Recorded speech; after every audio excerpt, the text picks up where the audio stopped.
안녕하세요. 오늘도 사연살롱을 찾아주셔서 감사합니다. 저는 50대 초반의 여성이에요. 저는 넉넉하지 못한 환경에서 자라서 고등학교 때부터 제가 돈을 벌면서 학교를 다녀야 했어요. 제 처음 일자리는 이모네 슈퍼마켓이었죠. 이모네 가게에서 물건을 정리하고 카운터를 보며 돈을 받아 문제집도 사고 샤프나 형광펜도 샀어요. 부모님이 능력이 안 되면 저라도 잘해야 한다는 생각에 저는 악착같이 공부를 했고 그 덕에 장학금을 받고 대학에 들어갈 수 있었어요. 대학 때도 제 생활은 아르바이트와 공부뿐이었어요. 그렇게 열심히 산 덕에 저는 그 어려운 시기에도 취직을 했고 짧은 시간에 팀장 자리까지 올라갔어요. 그리고 거래처에서 남편도 만났고요.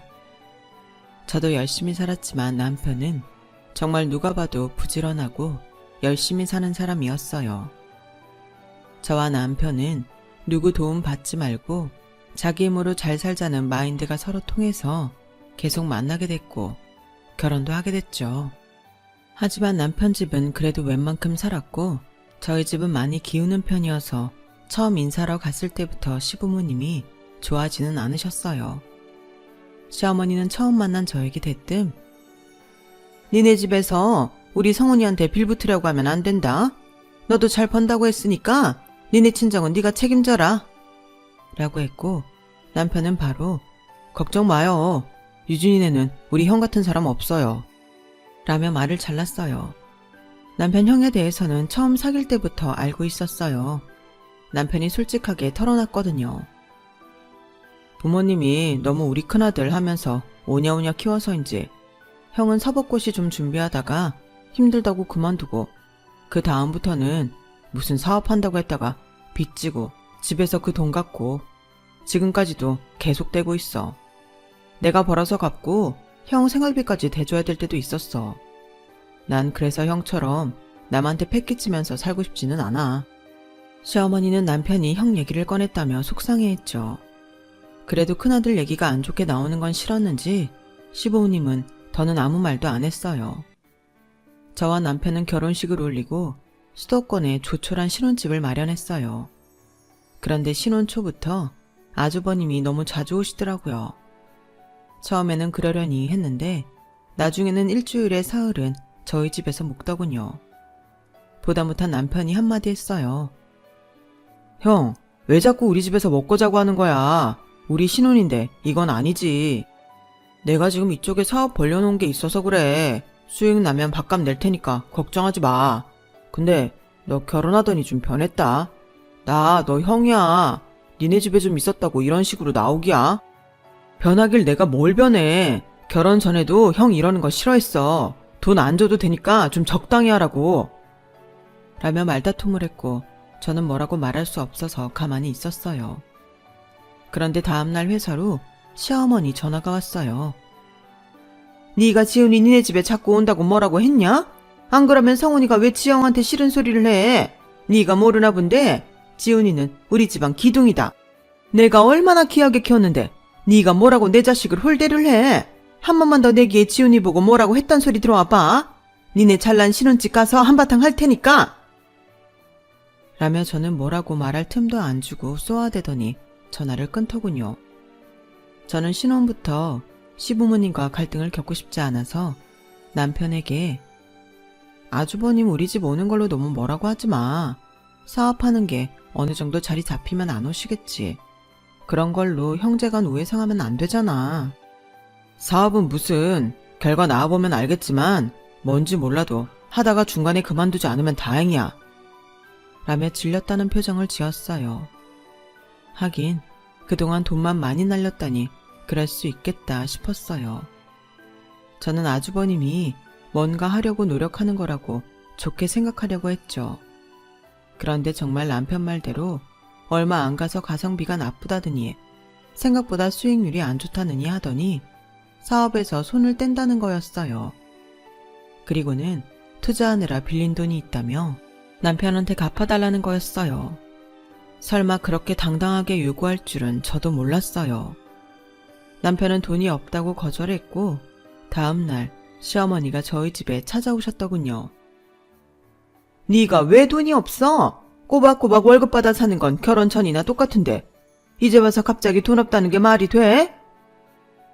엄마, 저 결혼했어요. 한 집안의 가장이에요. 그리고 앞으로 아이가 생겼을 때도 대비해야 되잖아요. 어떻게 통장에 한 푼 없이 살아요? 이제는 그렇게 못해요. 왜 통장에 한 푼도 없어? 니네 맞벌이잖아.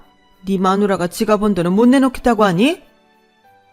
아니에요. 저희 생활비도 반반씩 내서 써요. 왜 아무 상관없는 유진이를 끌어들이세요? 결혼한 지 얼마나 됐다고 벌써부터 네 마누라 편만 드는 거야? 그런 거 아니면 형 돈부터 갚아.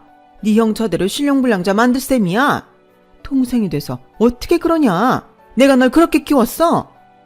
라며 소리를 고래고래 지르는데 당해내지 못하겠더라고요. 저는 남편에게 형 돈을 마련해주자고 했어요. 솔직히 어머니 말씀도 일리는 있지. 형이 힘든데 동생이 모른 척할 수는 없잖아. 나도 아는데 평생 그러고 살다 보니까 이젠 화가 나서 그래. 이번이 마지막이라고 말씀드려. 이제는 정말 돈이 없다고. 그렇게 남편은 아주버님 돈을 갚았어요. 생각보다 액수가 많아서 제 적금도 하나 깨야 했죠. 제가 그때 그랬던 건 이렇게라도 하면 시댁에 인정받지 않을까? 그런 마음이 있어서였던 것 같아요. 하지만 저희 바람과 달리 시부모님은 저희한테 늘 쌀쌀 맞았어요. 시아버지는 시어머니보다 덜했지만 그래도 마찬가지였어요. 어릴 때는 아주버님이 항상 1등만 하고 대학도 좋은 데 가서 시부모님한테는 늘 착하고 자랑스러운 아들로 인식이 돼 있는 것 같았어요. 남편도 나름 잘했는데 형과 비교가 되니 늘 모자란다고 생각했나 봐요. 결혼도 저처럼 집안이 별 볼 일 없는 사람과 해서 더 실망하셨던 것 같더라고요. 그래도 내가 잘하면 되겠지라는 마음으로 시어머니가 시키는 대로 주말마다 시댁에 가서 일도 하고 손님 대접에 명절 제사상까지 정말 열심히 했어요. 그렇게 1년 반쯤 지났을 때 임신을 하게 됐어요.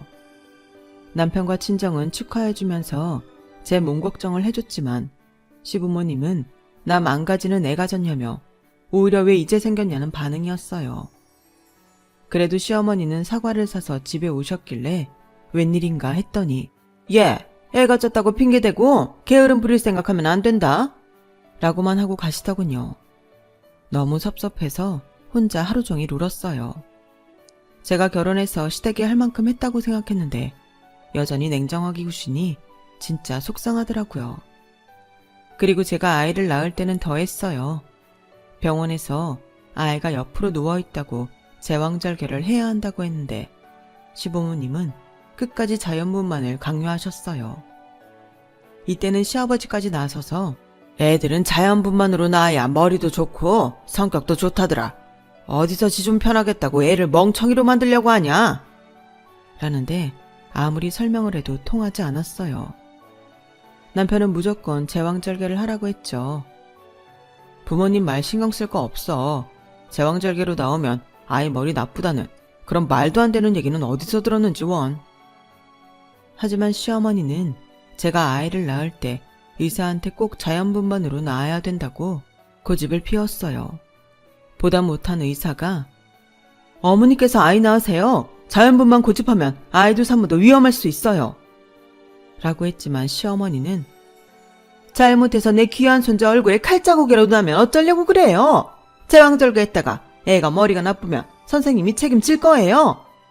라고 우겼고 의사는 어이없어 했어요.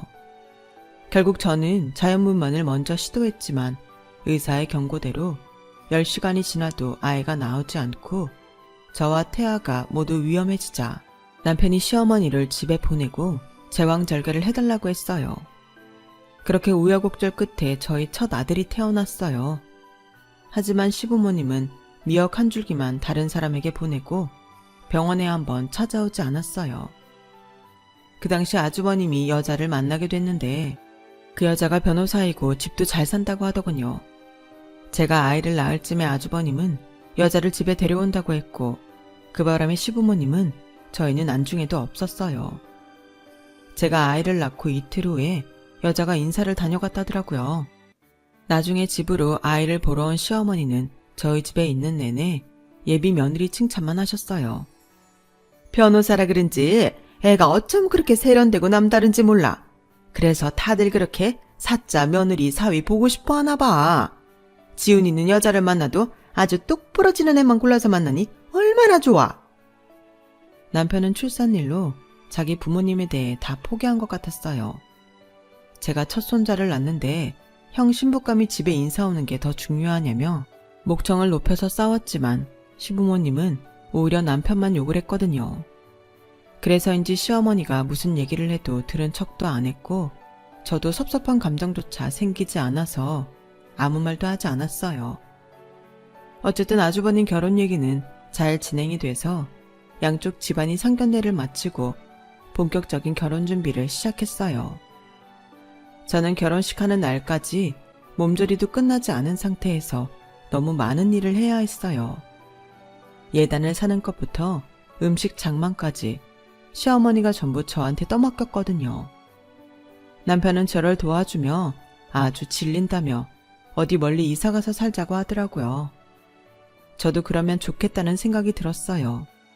하지만 남편 직장 문제도 있고 가능하지는 않을 것 같더라고요. 그래도 말이라도 그렇게 해주는 게 정말 고마웠어요. 시어머니는 아주버님 내외가 신혼여행에서 오는 날까지 저를 불러 일을 시켰어요. 저는 잘난 변호사 동서에 밥을 차려주면서도 거실에 한번 같이 앉지를 못했어요. 뒤늦게 퇴근을 하고 온 남편이 부엌에서 일하느라 지친 저를 보고 아니, 애 낳은 지 얼마 되지도 않은 사람을 계속 일만 시키면 어떡해요? 언제부터 이런 거 챙겼다고? 평소처럼 시켜 먹으면 되잖아요. 라며 화를 내니 시어머니가 누가 들으면 우리가 못된 시댁 식구인 줄 알겠다. 내가 내 며느리도 마음대로 못 부려먹냐? 그리고 오늘이 보통 날이야. 결혼하고 큰 며느리가 처음 오는 날이잖아. 그런 날 누가 밥을 배달해서 먹어? 라고 하자 동서가 나섰어요. 괜히 저 때문에 이런 일이 생긴 것 같아 죄송해요. 그래도 아랫동서가 저 밥 한 번은 해줄 수 있다고 생각했는데 이렇게 큰 소리 낼 일인 줄은 몰랐네요. 남편은 어이가 없다는 듯 그럼 형수님도 다음번에 저 사람 밥 좀 해주세요. 윗동서가 아랫동서 아이 낳았는데 밥 한 번 해줄 수 있잖아요. 결혼하기로 해놓고도 병문안 한 번도 안 왔으니까요. 라고 하자 이번에는 아주버님이 너 어따 대고 큰 소리야. 뭐? 누구 밥을 해줘? 진영이가 왜 밥을 해? 라며 큰 소리를 냈고 시부모님과 아주버님이 남편을 막 몰아세우며 화를 내기 시작했어요. 저는 듣다 더는 못 참겠어서 부엌에서 나왔어요. 그만들 하세요. 대체 이 사람이 무슨 잘못을 했다고 이렇게 난린지 모르겠네요. 못할 말한 것도 아니잖아요. 저는 무슨 이 집 가정부라서 아이도 친정에 맡기고 이러고 있어요. 밥을 해주는 게 문제가 아니라 제 상황이 그렇잖아요. 제 남편이 아주버님 비청산 해준 게 얼마인데 그런 말도 못해요. 제가 좀 잘하면 남편이고 제 아이고 인정해주겠지 했는데 전혀 그럴 것 같지도 않네요. 여보, 집에 가자. 라며 나서자 남편도 저 진짜 이제 여기 발도 안 디딜 테니 그런 줄 아세요. 무슨 일 생겨도 저 부르지 마시라고요. 라고 하며 저를 따라 시댁을 나왔어요. 그 뒤로 저희는 정말 시댁과 대면대면하며 지냈어요. 가끔 시어머니가 저한테 전화해서 음식하는 걸 부탁했지만 사람 쓰시라고 돈만 보내드리고 잘 가지 않았어요. 남편은 그 사이 다른 회사를 알아보고 있었어요. 정말 자기 본가하고 아주 떨어진 데에서 살 생각인 것 같더라고요. 하지만 여러 가지 조건을 고려해야 해서 쉽게 결정이 나지는 않았어요. 그러는 사이에 윗동서가 임신을 했고 아이를 낳을 때가 됐어요. 산부인과에 입원을 했다길래 남편과 저는 태어나는 애가 무슨 죄가 있냐고 병원에 가보기로 했죠. 저희가 가니 아이는 벌써 태어나서 신생아실에 있더라고요. 시어머니는 동서 옆에 딱 붙어 앉으셔서 네 말대로 제왕절개하니 너도 고생 안 하고 아이도 편하게 잘 태어나고 정말 잘한 것 같다. 라고 했고 동서는 어머니 제왕절개도 아파요. 라는데 남편이 완전 폭발했어요. 제가 그동안은 화를 내고도 마음에 죄책감이 있었는데 이제 그런 것도 없어요. 엄마, 이 사람 애 낳을 때 어떻게 하셨어요? 의사가 제왕절개 해야 된다고 그랬는데도 엄마 아빠 다 자연분만 우겼잖아요. 그런데 형수는요? 제왕절개 하겠다고 하니까 그냥 허락해요. 어떻게 그럴 수가 있어요? 그러자 동서가 어이없는 얼굴로 아니 서방님, 아이는 제가 낳는 건데 무슨 허락을 받아요? 라고 했고 시어머니는 옆에서 얘랑 네 마누라랑 같니? 어떻게 비교를 해도 그렇게 해? 얘는 변호사야 변호사. 엄마가 변호사인데 애가 어떻게 태어나도 똑똑하지? 남편은 제 손목을 잡고 돌아섰어요. 내가 잘못 생각했어. 진짜 다시는 오지 말자. 정말 2번 다시 보고 살지 말자. 저도 억울하고 속이 상했지만 남편의 어금니를 꽉 깨물며 눈시울을 붉히는데 남편도 너무 불쌍했어요. 그러더니 남편은 정말 얼마 안 돼서 회사를 옮겼고 아예 해외 파견 신청을 냈어요. 들어간 지 얼마 안 된 회사라서 해외 근무가 안 될 줄 알았는데 남편의 그 전 회사 실적들이 인정을 받아서 저희 가족은 서유럽으로 가게 됐어요. 남편은 아주 작정을 했는지 시댁 아무에게도 우리가 떠나는 걸 알리지 않았어요. 저희 가족은 외국에서 살면서 처음으로 마음 편하고 여유 있는 생활을 하게 됐어요. 저는 2년 후 그곳에서 둘째 딸을 낳았어요. 아들은 현지 유치원을 보냈는데 아이들과 곧잘 어울렸어요. 저는 둘째가 조금 큰 다음 정식 요리 스쿨을 다니면서 자격증을 땄어요. 틈틈이 집에서 현지 언어 공부를 하고 언어 자격 시험을 봤던 게 많은 도움이 됐어요. 남편은 한국에 들어가지 않고 또 다른 나라로 가자고 했고 저는 원하는 대로 하라고 했어요. 남편도 집에서 부모에게 강요받던 생활에서 풀려나니 자유로운 게 눈에 보였거든요. 그렇게 저희는 적지 않은 시간을 해외에서 보냈어요. 한국에 와서 저희는 수도권 외곽에 살게 됐고 친정과는 왕래를 했지만 시댁과는 아무 연락을 하지 않고 지냈어요.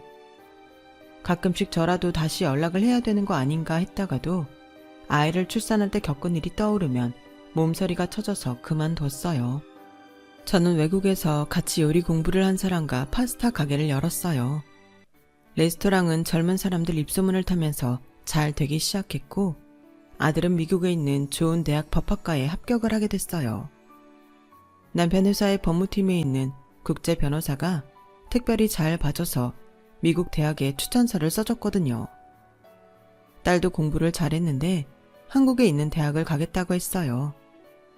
아들이 미국에 나갈 준비를 하느라 바쁜 어느 날 딸이 학교에 와서 그러더라고요. 엄마, 우리 모르는 친척 있어? 학교에서 어떤 애가 나보고 자기 사촌이래. 저는 가슴이 철렁했어요. 그래? 아빠 형이 있으니까 그럴 수도 있는데 걔는 그걸 어떻게 알았대? 오빠가 이번에 미국 대학도 붙고 학교에서 유명해졌잖아. 내가 오빠 동생인 거 알고 와서 말해주는 거라던데? 근데 걔가 진짜 사촌이면 나는 좀 별론데? 라더니 더 이상 말을 안 하더군요. 저는 혹시 시댁에서 알게 됐나 불안했는데 아닌 게 아니라 시어머니가 어떻게 저희 가게를 알고 찾아왔더라고요. 시어머니는 그새 많이 늙었어도 저를 무시하는 눈빛은 여전했어요. 시댁이랑 형은 어떻게 사는지 나 몰라라 하고 니네끼리 이러고 사니까 좋냐? 너 다른 날 나랑 좀 만나자. 상훈이한테는 말하지 말고. 무슨 일이신데요? 지금 말씀하세요. 이런 자리에서 할 얘기가 아니야. 라며 일방적으로 약속 시간과 장소를 통보하고 가더군요. 저는 일단 남편에게 얘기를 했어요. 나가지 마. 괜히 또 생사람 잡고 말도 안 되는 얘기나 하겠지. 대체 당신 레스토랑은 또 어떻게 한 거야? 애들 학교에 형님 딸이 다니나 봐. 그렇게 피하려고 했는데 이렇게 또 만나네. 라며 한숨을 쉬었고 저는 혹시라도 시어머니가 애들 학교에 갈까봐 약속 장소에 나가기로 했어요. 시어머니는 저를 보자 대뜸 네가 우리 지훈이 좀 도와줘야겠다. 지우한테 미국 대학 추천서 써준 국제변호사 있잖냐? 그분한테 얘기 좀 잘해봐라. 지훈이가 억울한 일을 당하게 생겼어. 어머니, 그런 건 따로 변호사를 선임하시면 좋을 것 같아요. 그분은 회사에 소속된 분이세요. 너는 무슨 애가 그렇게 냉정하니? 그러니까 한국에 와서도 성훈이가 집에 연락도 못하게 했겠지. 이런 건 가족인 우리가 도와야지. 근데 그런 건 형님이 더 잘 알지 않을까요? 형님 변호사니까 아는 사람 소개받는 게 빠를 텐데요. 그러자 시어머니는 형님한테 사정이 있다며 아무튼 알아보라고 일방적으로 말하고 서둘러 가버렸어요. 저는 남편한테 일단 얘기를 했지만 남편도 어림도 없는 소리라고 했어요.